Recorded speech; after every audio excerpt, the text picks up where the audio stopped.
नमस्कार दोस्तों। आज जो मैं कहानी आपको सुनाने जा रहा हूँ उसका शीर्षक है एक मजदूर की मदद। एक बार एक शिक्षक संपन्न परिवार से संबंध रखने वाले एक युवा शिष्य के साथ कहीं टहलने निकले। उन्होंने देखा कि रास्ते में पुराने हो चुके एक जोड़ी जूते उतरे पड़े हैं जो संभवतः पास के खेत में काम कर रहे गरीब मजदूर के थे जो अब अपना काम खत्म कर घर वापस जाने की तैयारी कर रहा था। शिष्य को मजाक सूझा। उसने शिक्षक से कहा, गुरुजी क्यों ना हम ये जूते कहीं छिपा कर झाड़ियों के पीछे छिप जाएं। जब वो मजदूर इन्हें यहीं नहीं पाकर घबराएगा तो बड़ा मजा आएगा। शिक्षक गंभीरता से बोला, किसी गरीब के साथ इस तरह का भद्दा मजाक करना ठीक नहीं है। क्यों ना हम इन जूतों में कुछ सिक्के डाल दें और छिप कर देखें कि इनका मजदूर पर क्या प्रभाव पड़ता है। शिष्य ने ऐसा ही किया और दोनों पास की झाड़ियों में छुप गए। मजदूर जल्द ही अपना काम खत्म कर जूतों की जगह पर आ गया।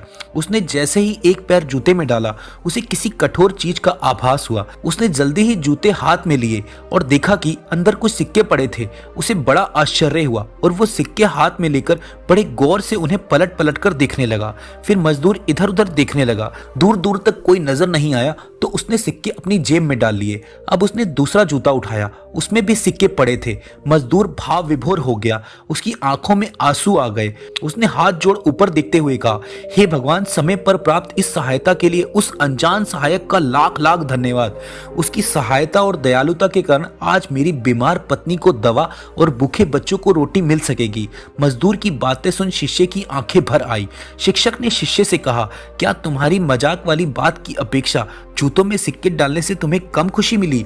शिष्य बोला, आपने आज मुझे जो पाठ पढ़ाया है उसे मैं जीवन भर नहीं भूलूंगा।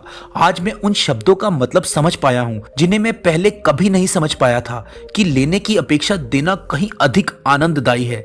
देने का आनंद असीम है, देना देवंत है। दोस्तों, सचमुच जॉय ऑफ गिविंग से बढ़कर और कोई सुख नहीं है। हमें इस कहानी से शिक्षा लेते हुए अपनी अपनी क्षमता के अनुसार जरूर कुछ ना कुछ दान देना चाहिए और जरूरतमंदों की हर संभव मदद करनी चाहिए। दोस्तों, अगर कहानी आपको अच्छी लगी हो तो इसे लाइक करके अपने कुछ दोस्तों के साथ शेयर जरूर कर दीजिए और इसी तरह की और कहानियां सुनने के लिए आप हमारे चैनल को सब्सक्राइब करके साथ में लगे बेल आइकन को जरूर दबा लीजिए।